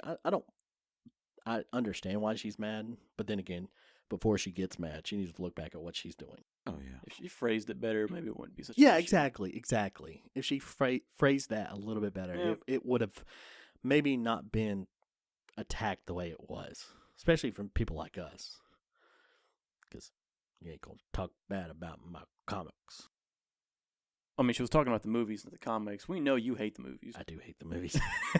except for one or two. Yeah. But I hate the MCU so much. We're going to get off that now. Now we're going to move on into our games. And don't you do it. Don't you do it. You had plenty of time. I don't know what you're talking about. I was just going to suggest an intermission. Why? Well, it's kind of tradition now. No, you've made it tradition. Yes. Do you have to poop? Do you have to smoke? Do you have to pee? Did you have to do all three? I have to do all three. Oh, my God. Are you serious? Yes. I told you, part of our deal. There was a deal? There was a deal. Not during the recording. This is recording. This is an intermission. You are interrupting our recording. It's an intermission. You better make some good intermission music. I do. We need to see some more. We haven't seen from our candidate. Oh, yeah. Yes. We need to bring him back in here. Yes. Our live audience of one. Well, technically, we have like 2 or 3. Still floating around. There's one right there. I think that one's dead. There's one right there. I think that one. No, he's moving. He's alive. Yeah, he's still kicking. We're surrounded. I got rid of a spider that was in here yesterday for you. You're welcome. All right, everybody. We'll be right back. See you in just a minute.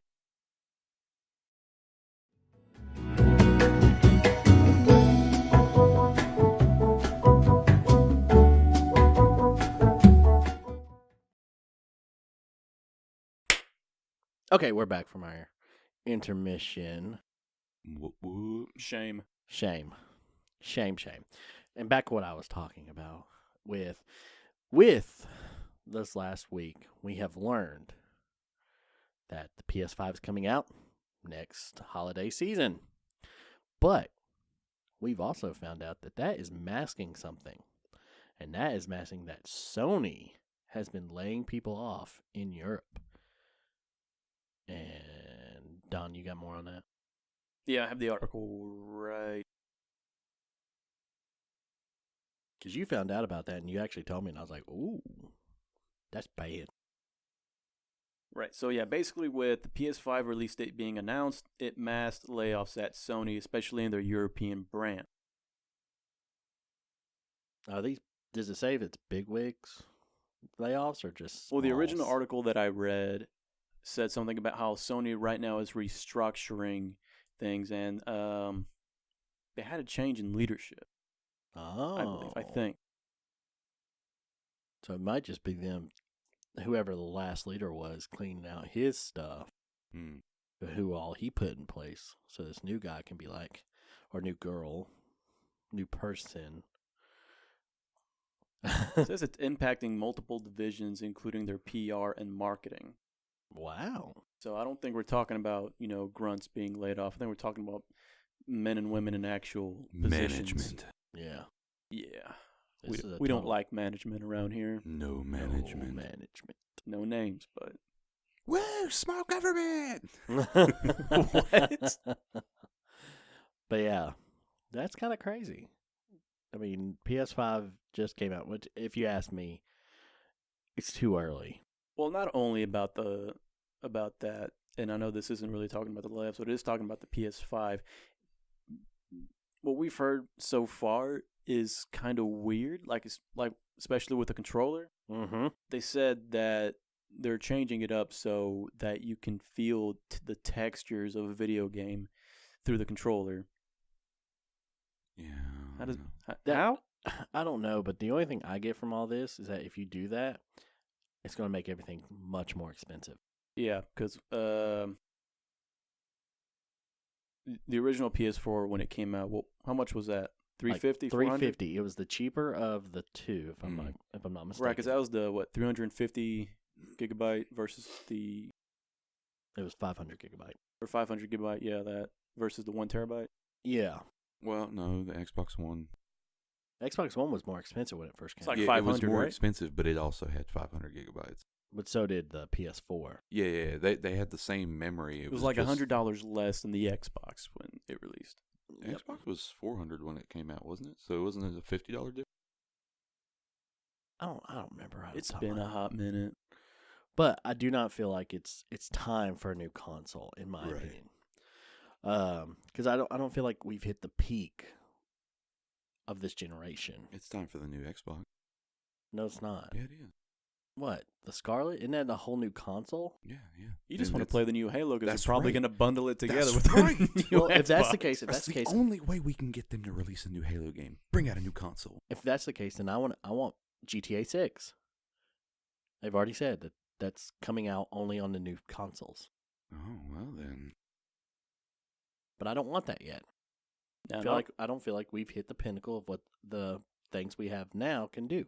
Now, not only that, but there were some articles that the development team said that things were still a little iffy or not concrete about their backwards compatibility with PS4 games running on the PS5 engine. And see, I don't understand that. How can it be this hard? Like you said, maybe it is too early. Yeah, that's what I'm saying. And that's really shaking a lot of people in terms of, well, what about, other backward compatible games like on PS2 or PS3 being able to read or play on the PS5? That's shaking a lot of confidence in that. And see, because that's the thing. If you had a PS2, but you had a PS1 game, PS2 would play it. You had a PS3, a lot of times, I think, if I'm not mistaken, they would play a PS2 game. They've always been backwards compatible to the last generation. Right. So if that's the case, why are they having so many problems doing this? Xbox has it down. Xbox will allow you to buy a 360 game, throw it in, it'll download it and everything like that. Not all of them, but most of them, yes. They have to be popular titles. Yes, Right. I understand that. But, I've got all 3 Fables on my Xbox. If I want to play them. Dante's Inferno, Left 4 Dead. All of the original Halos. Yeah, it's like... Republic Commando. Why are they have... And see, that's Xbox. That's original Xbox. Yeah, the very first Xbox. That was 4 consoles ago. 360. 1X, 1S, the 1. If you're counting all the different modifications. It's like 10. So who knows what's going on right now? It just... Come on, Sony. You're dropping the ball. Listen, we've been backing you for a while. Mm-hmm. Now you're dropping the ball. And... What was the other thing? It's going to be released that can do 8K resolution and run like... I don't like that just because I'm going to have to get an 8K TV. I mean, you don't have to. You can stick with your 4K TV. It Yeah, just but who won't wants be as that? good. Exactly. See, that's all they're doing. They're like peer pressuring you into buying this new updated technology that's going to be expensive. And it makes no sense. Sony, don't go 8K. Stay with 4K because 4K is still... the big thing right now. Stay with that. That's what I like about Xbox. They're giving you a lot of options with that. Like, if you didn't want the 4K, you didn't get the 4K. If you don't want a disc version, they make a software version only. Yeah, PlayStation did that too with the PlayStation 4. They're getting rid of that now with the PlayStation 5, it seems like. And I don't want them to do that because, listen, in this whole console wars that have gone on, PlayStation 2 outdid the Xbox. No fact of the matter, it did. Okay, Xbox was first coming out. Then you go to the 360 PlayStation 3 era. 360 took over the reins because it was cheaper. It ran better. It did this. Even when it had the red ring of death, it was still outselling the PlayStation 3s because they were bulky, they were more expensive, and they didn't come with the connector cables in the box. I know there were certain titles that could be played from the PS2 to the PS3, but what was it? If you had the you could buy that big hard drive and stick it on the 360 and play original Xbox games, correct? Yeah. So, I mean, it had that going for it. And then comes PS4, Xbox One era. Xbox One starts to mess up. So, PlayStation 5 is now, or 4 is the main seller right now. And I feel like with the moves that PlayStation's going with right now, or Sony, they're gonna fall again, and Xbox is gonna take over. And see, I'm not really a brand whore. I've got an Xbox One, I've got a Switch, I've got a Super Nintendo, but PlayStation I have more of because there are more, and they've always had the better titles for me. So I don't want to see PlayStation come out with like a $700 console. I'm not going to pay for that. But then again, I don't want to sit here and have to deal with, God forbid, a new Mass Effect come out on the PlayStation 5. I don't want that. Oh, that'd be a dick move. Yeah, you see what I'm saying? Why would they do? I just feel, I don't know. That's why I get it's too early. I don't feel like we've done enough. It's all about that money, man. You're not wrong. It doesn't stop Apple. I'm not saying Sony's Apple. I'm just saying they don't stop Apple. Yeah. Every 2 years, a new iPhone, and it's basically the old iPhone with just certain things updated. You like cameras? We got 3 of them now. The best. The best skin for that background is Arnold Schwarzenegger holding a bazooka. Great. All right, continuing on. Unless my phone died. Good, it didn't die. Last week we talked about Mario Kart Tour and how that's just a major ripoff. Well, there's another major ripoff. I don't know if it'd be major ripoff, but there's another old school anime that's coming out. Oh, yeah. With a mobile game, and that's Digimon. Digital Monster. Yes, Digimon Re-Arise is coming to the West in 2019, and pre-registering is happening right now. Digimon Digivolve into trash. Now, how dare you? How dare he? I mean, I played the Cyber Memory. I played Digimon World 1.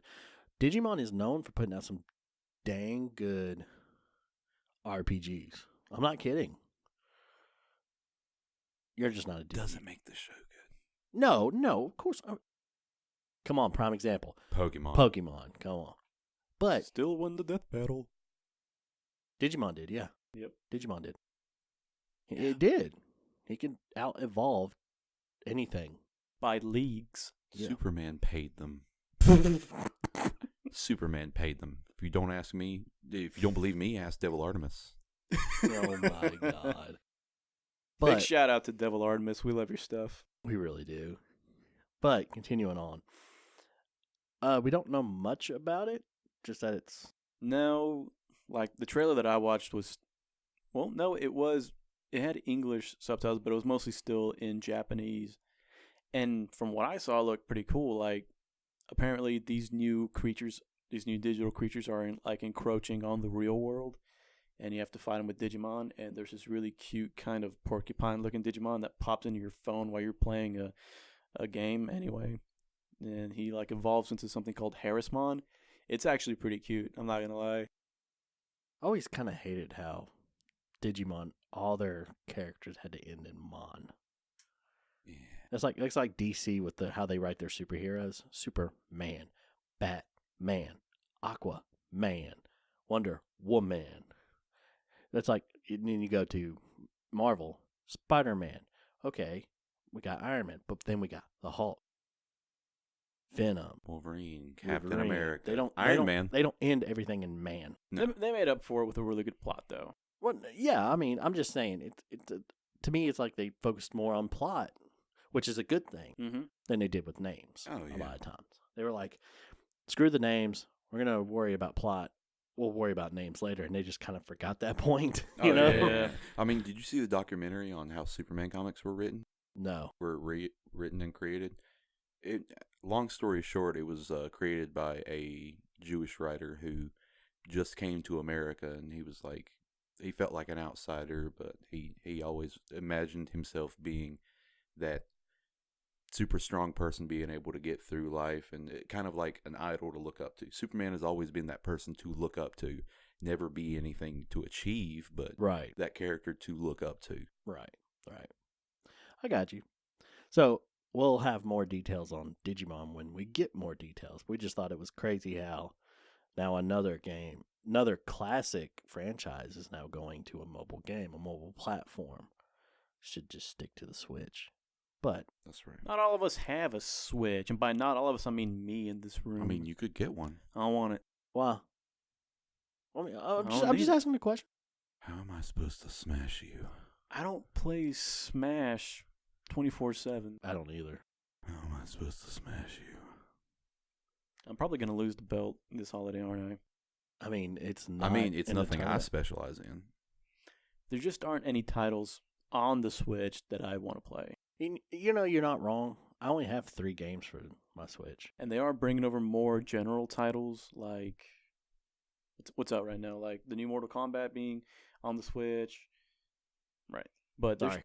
but I mean, I already have it on Oh yeah, Xbox or And PlayStation. see, I totally agree with that. There's no reason for me to get Mortal Kombat 11 on the Switch when I got it for my Xbox One. Mm. I agree with that. Nintendo's always been bad about doing that too. It seems like. And I'm not big on Pokemon, so I don't really want to play. And that's- Let's Go Pikachu. I mean, that's the reasons why I got a Switch. Literally, was for Pokemon Let's Go. I got Eevee. You got Pikachu. Mm. I got it for that. I did get it for Marvel Ultimate Alliance 3 since it's exclusive, and I'm definitely going to keep it for Pokemon Sword and Shield. Right. But I think it is cool seeing this franchise pop back up on the radar.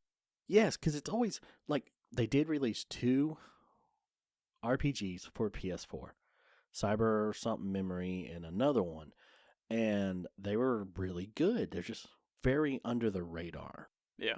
It seems like Digimon is always going to be under the radar when you have titles like Pokemon and stuff like that. So it's just nice to see them kind of branch out and say, we're going to try it on mobile. I hope they don't mess up, but I'm not going to play it. I don't like mobile games. I don't that. like mobile games either. Yeah. But I hope this gets them the money that they need to keep going with what they're doing, because those 2 games are actually really good. So I'm like, they're good RPGs. I love RPGs. But continuing on over that, as y'all know, October so far has been a big month for games. Mm. Big. I mean, you got Modern Warfare getting ready to drop in 2 more weeks. Mm. Outer Worlds, a couple of other ones really getting ready to drop that are going to be huge this holiday season. Need for Speed Heat. Yep, season. I said season. Y'all didn't say that. Shijin? Season. Season? Season. Sheesh. Season. But the one that came out on October 9th, no, October 4th, I'm sorry. Ghost Recon Breakpoints. Mm. Now, all 3 of us here and the guys that we do this at their house we're big into Ghost Recon Wildlands. Oh, yes. Huge into it. It's a great game. We loved it. So when we heard Breakpoint was going to come out, we were like, oh, Hell yeah. yeah, we're getting this. Oh, definitely. This is something. And we started to play it. It's been a mixed bag. Mm. It really has. It's got a lot of good and down. So we're going to give y'all our views on this game. Now, none of us have beat it yet. Nope. Because jobs. We do Right. work full time and do this too. But from what we have played, it is a very mixed bag. I have a lot of problems with the character creation. And me and Don over here, we had a big thing about this. About how, if this is supposed to be the sequel to Wildlands, why can I not import my Nomad from Wildlands? Mm. Why make me create a new one? There's other gaming companies that have used this similar engine. BioWare, name of one of the tops. You know, they've used that engine in games that were cross-platform. What I mean by that is like PlayStation 3 had Dragon Age 1 and 2, Right. but if you updated the Dragon Age server when Dragon Age Inquisition came out, you can literally have your Warden and your Hulk from PlayStation 3 on the PlayStation 4. So it's not out of the realm. I feel like if Ubisoft got very lazy in that department. Mm. And also, it's really weird for those of you that haven't played it. When you start out in your character creation, you start out in the helicopter on your way to Aroa. And it's weird because back in Wildlands, the default look was Nomad. Mm. Yes. In this case, it was just a very generic looking. Yeah, his face is even named generic. Remember, we read Yeah. that. It Was it? Yeah. Yeah, it's his face name. Yeah, and then you It's have generic. to just go ahead and pick what you want. And I guess you probably could make them look like original Nomad with the settings, but I just couldn't find them. And see that's another problem I had. There's barely it has customer characterization, but it's so minute. Oh yeah. I'm not expecting you to go out there and be able to morph faces and. But there is another factor to that. Go ahead. In-game content. Microtransactions. You can unlock a whole bunch of other faces, face paints, hairstyles, all that stuff. Emotes. I haven't seen faces. I've only seen I've face seen paint. faces. Have you really seen faces? Are you sure it's actual faces and not like... I think it was... Are you sure it's not like face... You can unlock almost anything from the game, but it's faster for people to just pay for it. I haven't seen no microtransactions in this. I haven't yet. Yeah, you can pay actual money. It's kind of like... Where? Need for Speed. You know how you have the coins? If you go to the game's page in the store... They'll give you Squell credits. Are we talking loot boxes or... Well, no, I don't think it's loot boxes. I think you can pay for more in-game currency, kind of like a GTA 5. Right. Okay, I haven't looked at it myself, but supposedly you're able to buy in-game currency to cover that. Are you sure? Because I haven't seen it. Not 100% sure, but supposedly that's how it's supposed to work out. But either way, it's still really strange, coming off of Wildlands and jumping into this and everything just being... Well, it was going to be different from the beginning, but still just not being able to have the same Nomad that you played as. Now, there is a time gap in both games, so it does make a little bit of sense that they've been doing things differently. Even in the trailer, we all talked about how Nomad just looks so beefy. Mm-hmm. But even me and you talked about that. It could be like the Chris Redfield thing, where he literally, they made so much fuss. Oh, he's able to punch rocks because he's so buff. Let's nerf him. Yeah, but then they literally explain he fights bioterrorism on a 24/7 basis. He would have been stupid not to work out and get buff to be able to try and take these things on. Yeah, but he's still human. Yeah, but he didn't look inhuman. It wasn't even the yes, he aspect of... did. Not to me. Those arms. It wasn't even the aspect of, well, why is he buff? No, I just wanted to know, why is he buff from a story point? What happened in between Wildlands and the new game? Did he go home and work out? Did he go through some other kind of deep, dark mission that he just slowly started getting buffed through? I wanted to know why he had changed. But you know what's so funny about that? You see him so buff on the cover, but if you look at your Nomad, especially if you made a male Nomad, he doesn't look any bigger. No, he does not. He doesn't look like as big shoulders as he looked like in a trailer or even in the box art. Yeah, that's what I'm saying. It's really weird. How is this Nomad? It's kind of like a lie. And see, me and you tried to say, well, maybe Nomad is a code name for a person or a rank system in the Ghost Recon world. Right. Until we actually started playing it. And reading about it, and we found out that his nickname is Nomad. Literally Nomad. Mm. So, I feel like that really kind of gypped us. I hated having to remake my Nomad. I didn't want to remake my Nomad.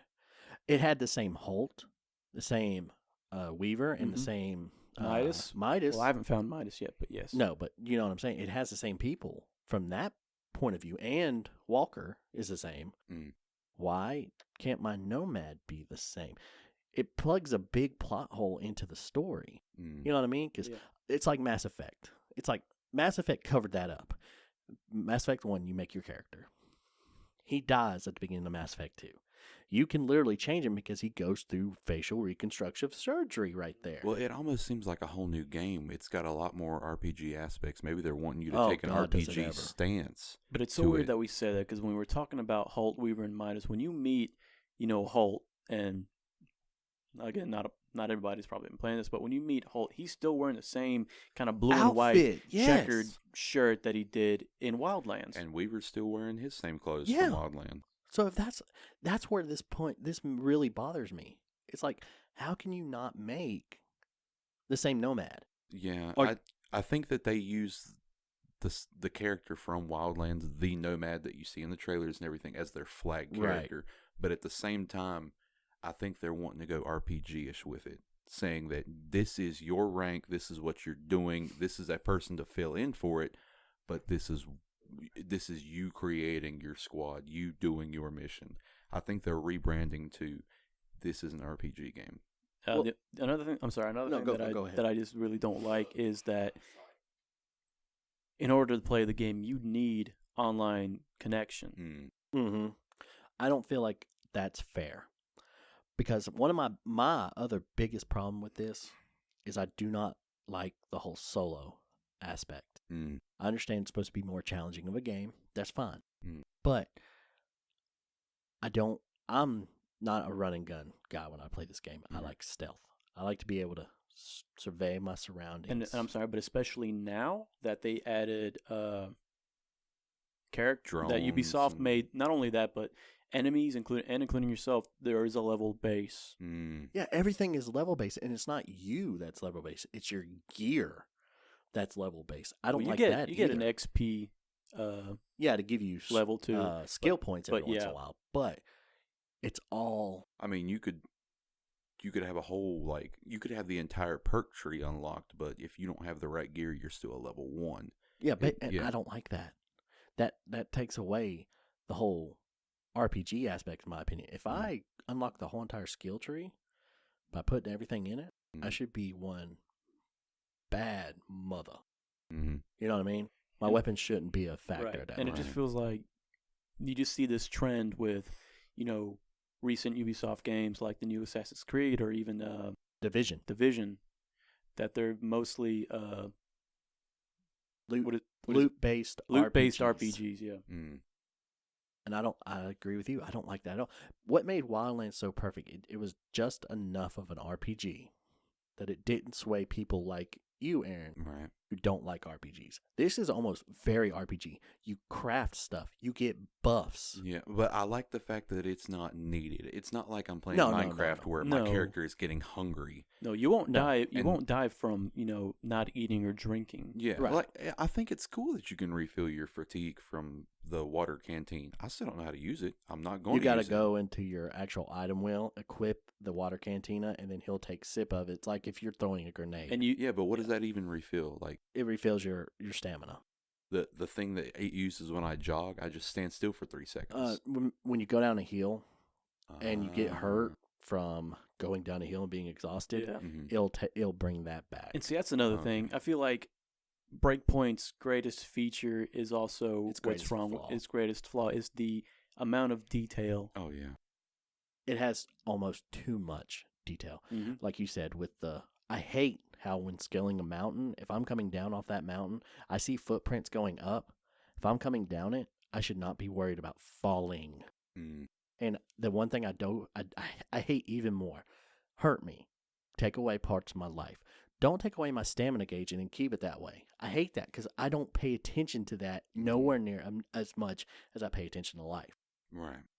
Another thing that they're doing is we didn't see a lot of this in Wildlands except for the Kingslayer files, but they've added a lot more cutscenes, and they look great. Except if you guys noticed that whenever you're talking to somebody, the camera angles are just either all up in Nomad's face or just off angled. Yeah. Yes, it's almost got so weird. Do you remember the Mass Effect 1 talking scenes? Whenever you got done talking to somebody, their eyes would leave before them. They'd go, and it was so creepy. It was weird creepy. Yeah. And I get that kind of feel from this game because it was like they were late when the camera cued them. Yeah, yeah. And it's like every time now I talk to somebody on that game, the camera's right here on them talking, and it's like, and they seem so unrealistic too. You talked about that. It seems like the conversations are always dry, and they are. There's barely any look of human facial reactions in the game. Not only that, but some of the voice acting, not only from Nomad, and it really did look like they changed voice actors from Nomad and Wildlands. Yeah, why? Why change voice acting? Maybe he didn't want to do it. Well, I mean, yeah, there is that aspect, but that's another thing that bothers me. That's the reason why my character in this game is female. Mm. She's a better voice actor too, 100%. She does a better job than the male character. Mm. So far, I know we've all talked about negatives of the game, but all in all, it is pretty fun. Oh yeah. I wish they still gave us a team. Yeah, an AI team. Yes, I do miss Holt, Weaver. I don't care if it was 3 new people. Well, we saw what happened to Weaver. Yeah, spoiler alert. And Holt. Yeah, spoiler. Haven't alert. found Midas. Spoiler alert. Supposed to say that beforehand. I didn't say what happened, but something did happen. Your tone said it all. Yeah, kind of. But I do miss the AI team. I understand what Ubisoft's trying to go for, making it more challenging by putting you out there by yourself. Mm-hmm. Yeah, but that level of detail out in the wild and then putting you by yourself, that is crazy. Yeah, like I was taking down a facility the other day, and I was trying to do it the way I usually do it, stealth. I thought I was doing good, but one thing I've noticed, the AI enemies in this are so good that they change the pattern of the way they do stuff.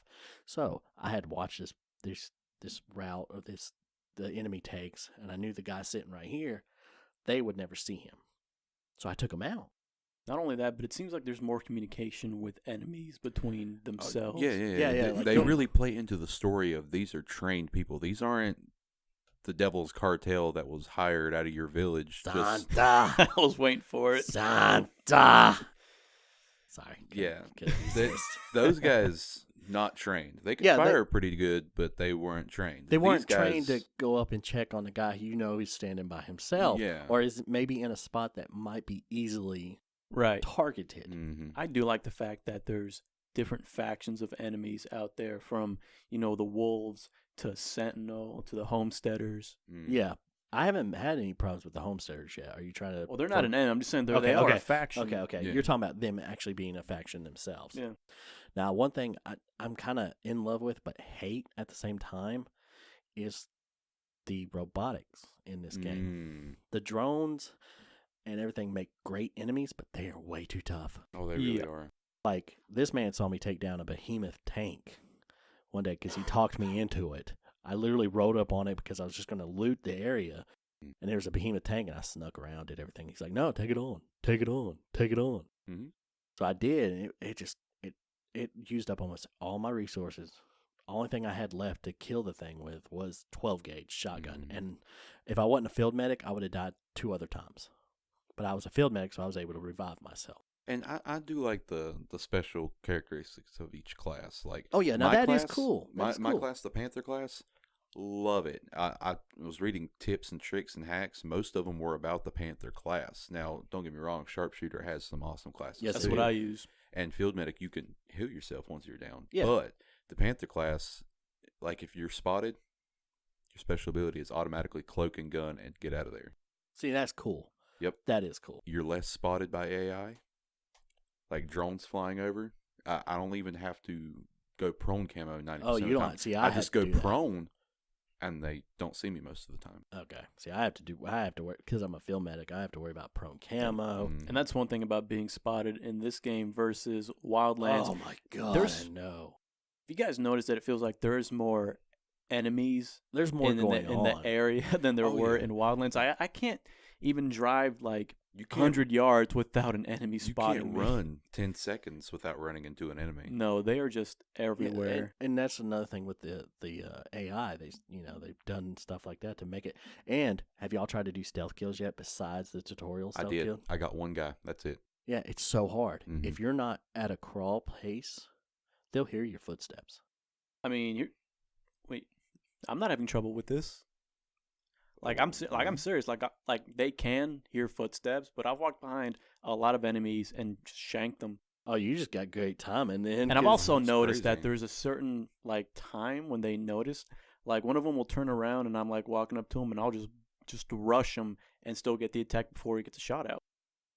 before he actually notices and is able No, to he'll alert. notice, but if he won't be able if to he doesn't alert. get a shot out, he won't alert anybody. Mhm. See, I'm still trying to adjust my tactics because I'm so used to in Wildlands doing the sync shot. Just stay back Mhm. 20 yards, And sink shot, and snipe them all till they're snipe gone. them all till they're gone. Now they do have a sync shot drone, but I have yet to use it. I haven't used But it that either. is also a resource. That's not a refillable system. That's just got a cooldown rate. No, you have to go. out Yeah, and that get is in your more. gadget wheel, isn't it? Yeah. You I- have to I go haven't- get more. I haven't found it yet or used it yet. How do you guys feel about the bivouacs? The what? It's nice. The The mini camps. camps. Oh, the mini camps. Yes, those are great. I 'Cause like how they're they're fast, spread out They're, everywhere. they're Yep. fast travel points. You can call, you can craft, or you can eat do your stuff to get your Sleep. buff. Now, see, the Haul only thing I don't like vehicles. about that is you can only choose one buff At a whenever time. you're at a bivouac. Yeah, At a and time, yes. Now, that is the negative, but the positive is how long Oh, yeah, like an hour. the buff lasts. I love getting the XP bonus. I Mm. just do the XP bonus. And, Same. you know, Or injury. yeah, or the injury resistance. Mhm. Your character does seem to be a lot tougher in this, too, because I was fighting that behemoth tank, Oh yeah. and I was actually able to basically keep up with it pretty good when I wasn't like in direct sight. It hitting me with Gatling guns. I was doing actually pretty good with that, and I was just using the syringe to heal myself whenever I got lazy and got hit by the missile. Got the bandages. I feel like. Take too long. Well, yeah, but the pro is that it's infinite. It's an infinite yes, item. Yes. But it does take too long, just even to get one bar back up. Now, I'm sorry, going back to the character customization, I like the fact that they did this to where even if you wanted to keep a certain look, you can keep it, but you can still have a certain item or certain gear equipped. Yeah, keep the perks you equipped. keep the perks of your thing, but you can go into a separate screen, your Mhm. appearance thing, and you can literally put anything on that person and make that your outfit. Mm-hmm. You don't have to wear this ugly hat with this really baggy short pants and the big bulky armor and look Right. stupid. You can customize how you look. My guy's still wearing his black shirt with the logo on there, even though technically he's got that really big flak vest equipped. Yeah. My girl now is wearing a black scuba diver shirt, which is so funny because I had her in all plaid. Remember I Oh showed you? yeah. It looked like she was running around in her pajamas. All plaid. Yeah, like it was a diver's suit, but it was plaid, and Plaid then in certain jeans areas. that were plaid. That's not the worst thing I've seen. The worst thing I've seen is your brother with his plaid shirt and ghillie bottoms Yes. and cowboy hat. Dude, no lie, I picked up the ghillie bottoms like at the beginning of the game, and it was just so weird because I was like trying to run and get back to base. It looks and like a hula just- skirt. Yeah. Great.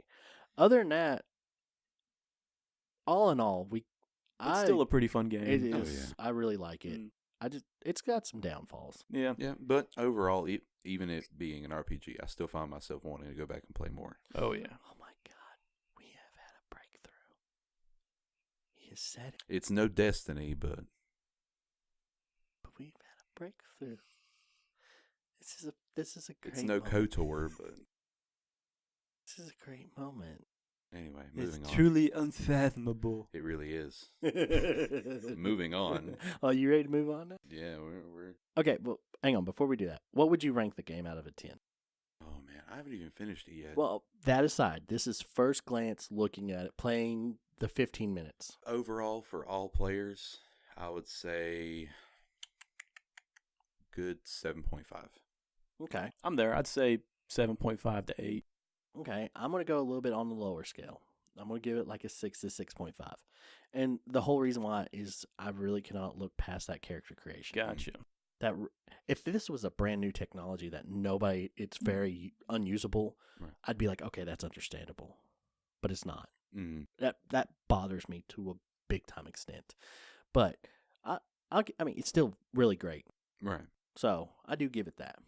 And with that, we will move on now. And we're going to move on into our last segment, the cause. Mm. The cause it is. And with that, so in the intro, I said somebody has a 3000 GT in their driveway.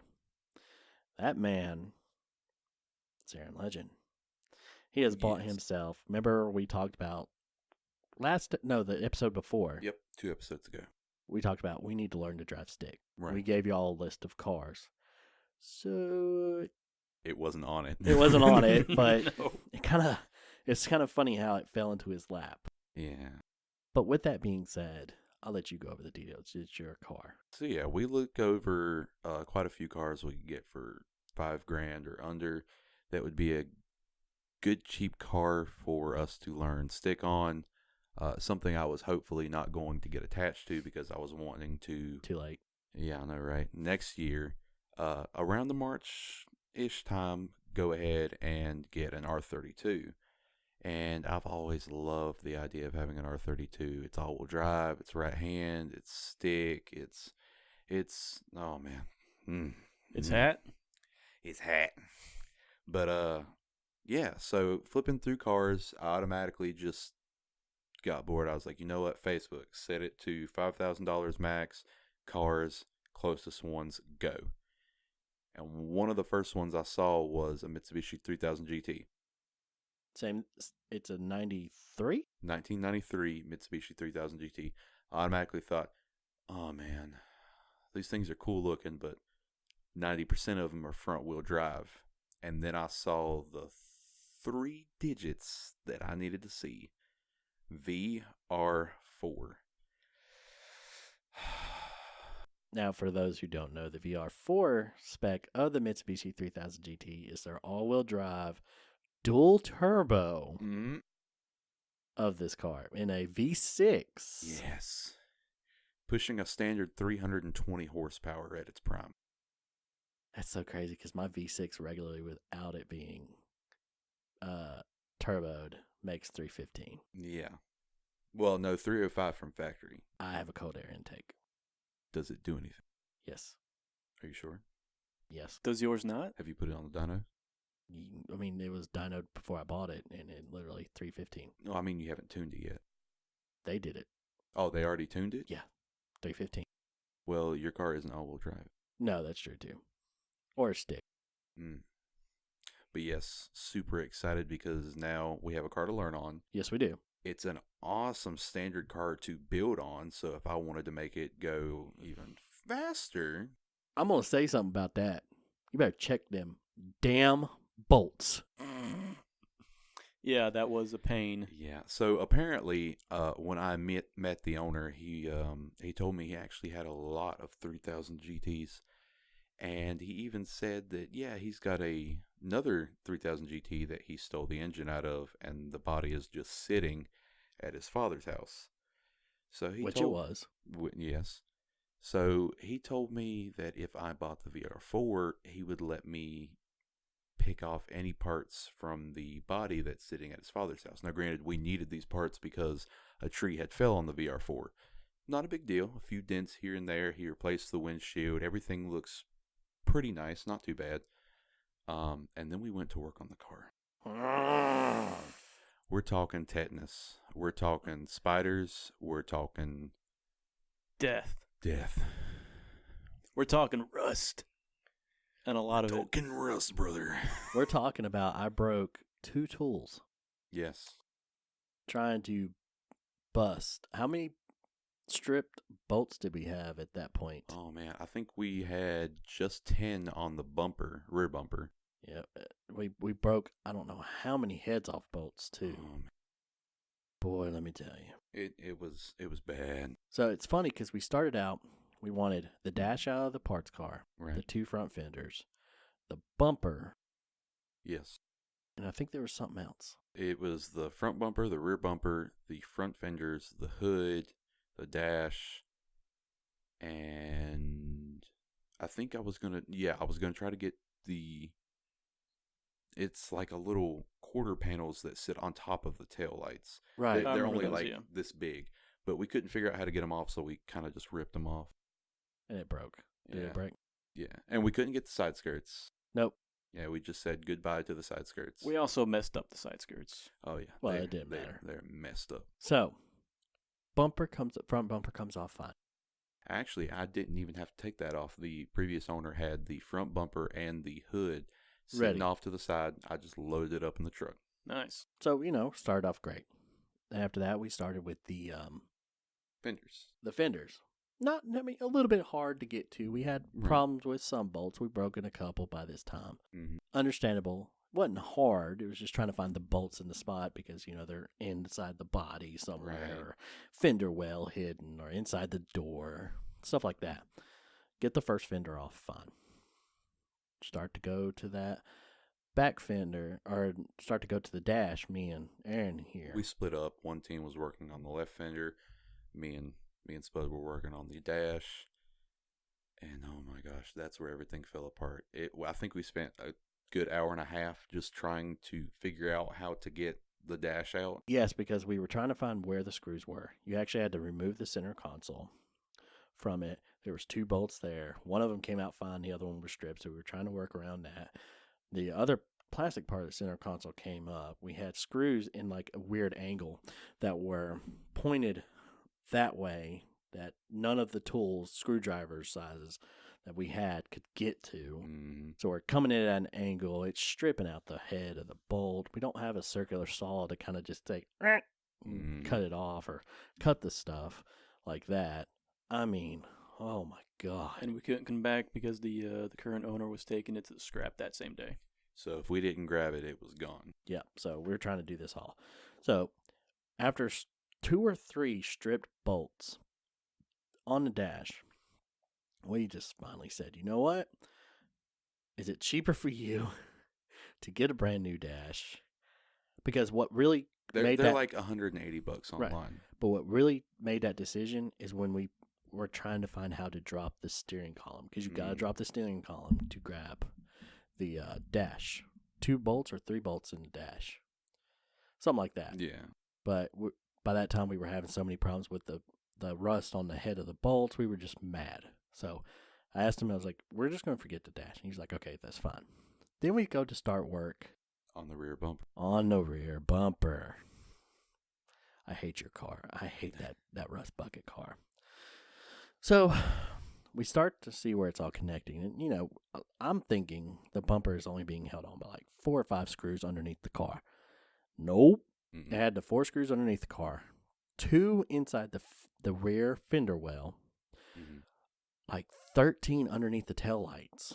Now we literally had to break off the taillights to get to them. Oh, yeah. And after that, apparently behind the, what was it called? The fuel unit or something like that? Yeah, there's because like it's an electric fuel It's unit. like a little there's gray electronic box. control module in the trunk. There are 2 screws behind that. I had tried to get through them with my small wrench in there to see if I can get it. I couldn't get it. There's 2 on the other side. They're easier to get to because it didn't have this thing. Right. So I took my Phillips head Craftsman screwdriver, tried to torque it, heard a big pop. It's like, all right, yeah, I got it. It's rusted. Nope, literally sheared in half my Phillips head bit. Tried another one, sheared it straight in half then. So we gave up on the bumper after getting it pretty much all taken apart to that point. Yeah, the last 2 or 3 screws. Yeah, 3 screws.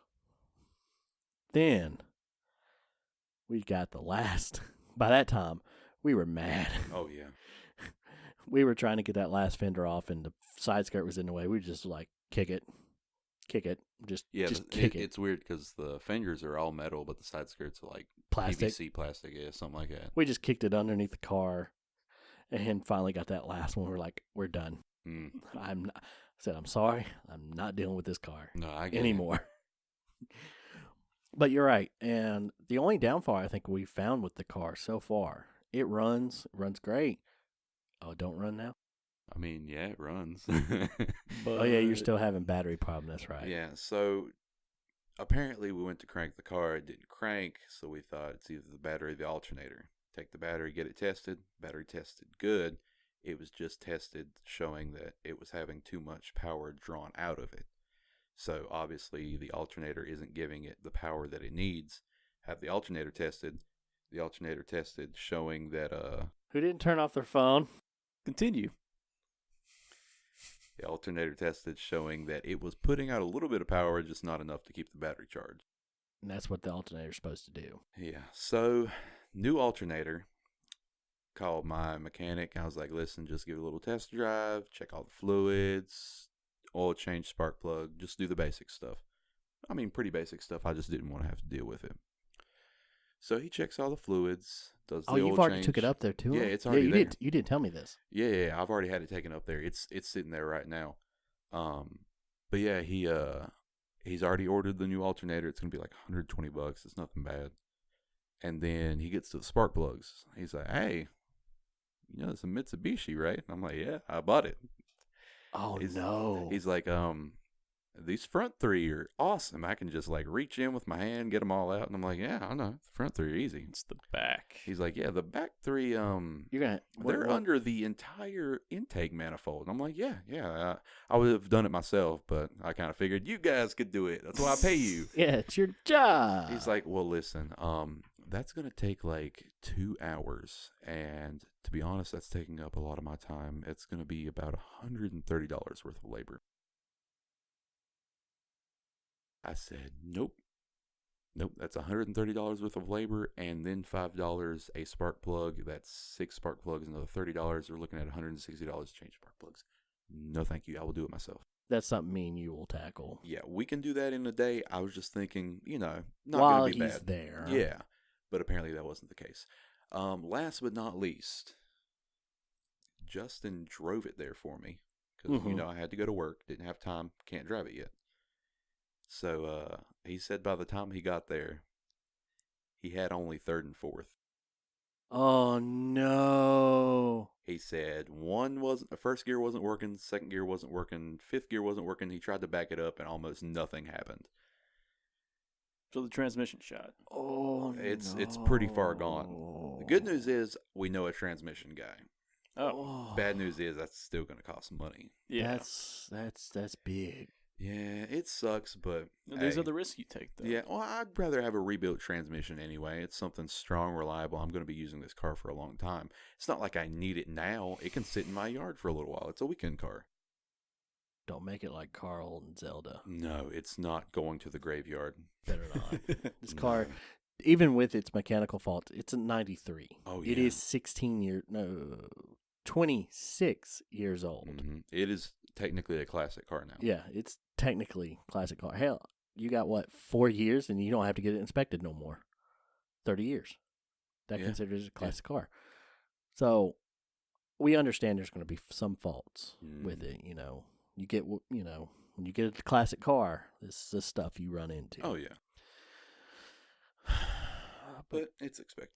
Yeah, that's where a lot of people do give up though. When they see something like transmission needs to be done. Well, I didn't think that the transmission needed to be done when I bought it. Had I known that may have swayed my decision. But at the same time, I made sure to plan ahead because I knew this car is old. There's going to be something wrong with it. I just don't know what. So I'll take a little bit extra money just to be safe.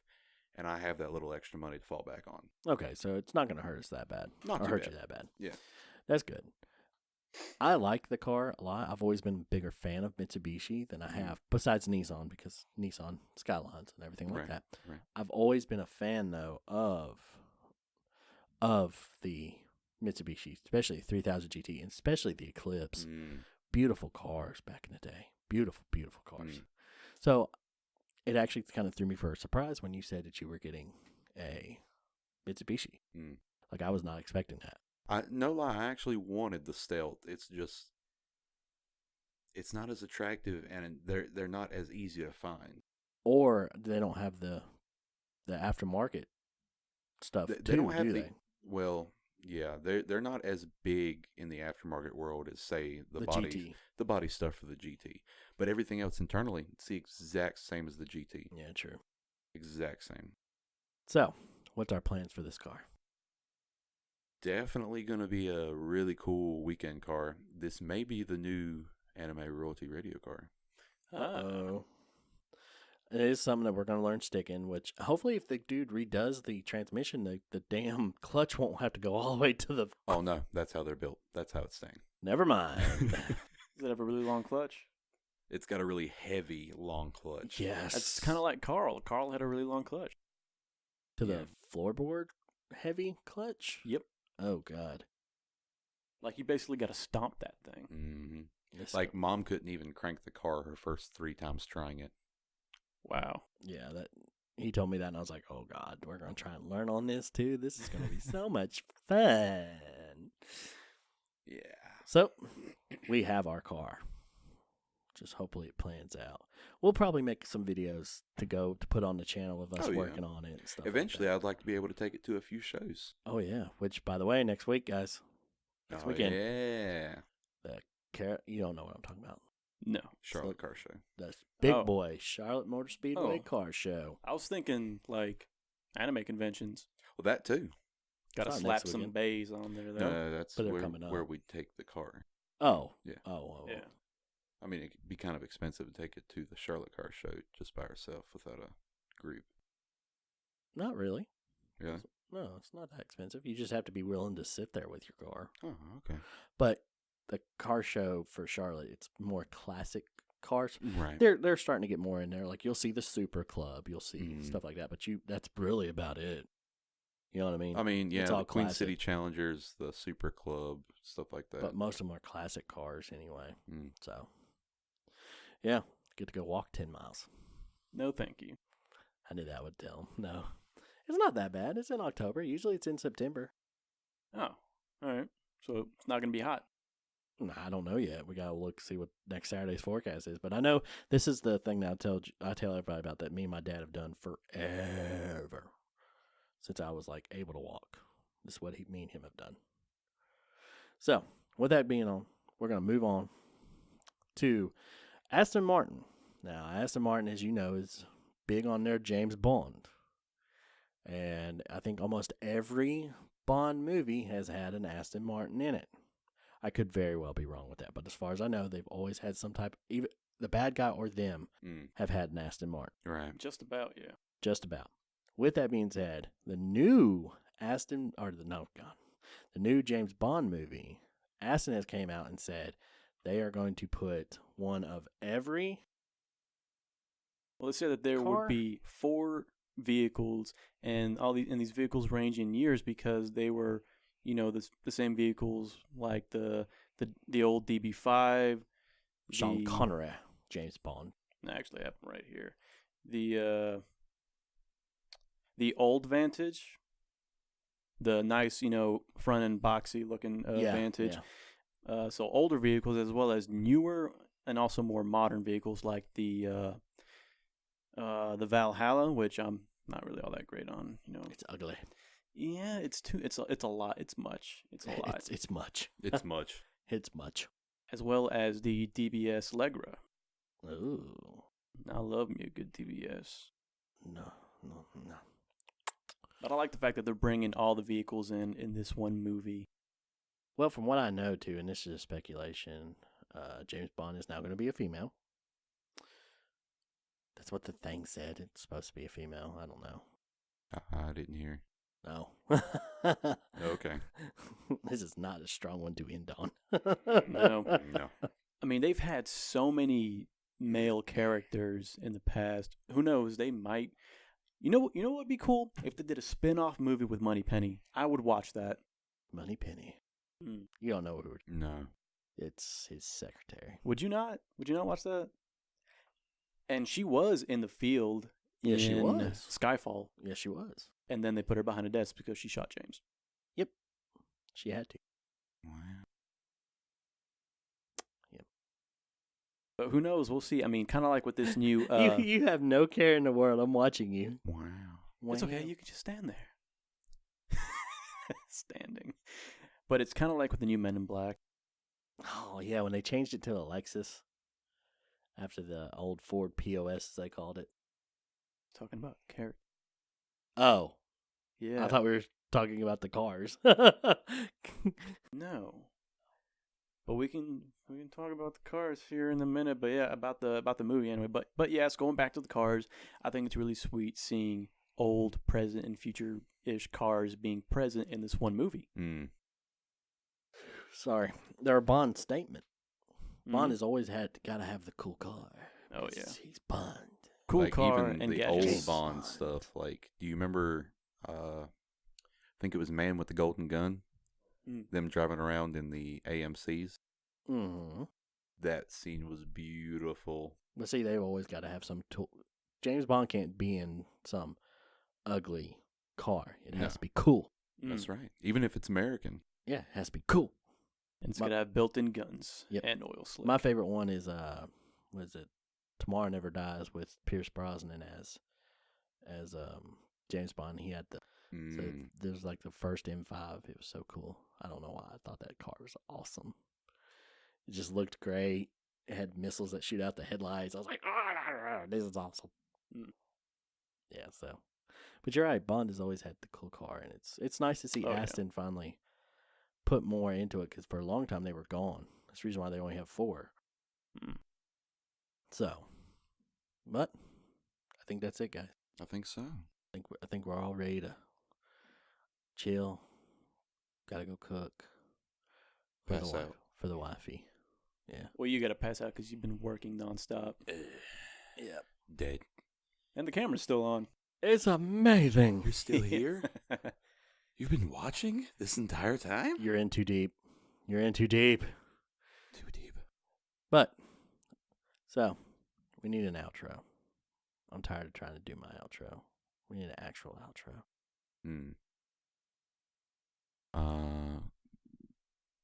Something. Play me something. You're in too deep? You're in too deep. Well, anyway, it's been real. Remember to like, comment, and subscribe. I'm Juan. This is Mr. Spud. And that's Aaron Legend. We'll see you in the next video. Peace out. See ya.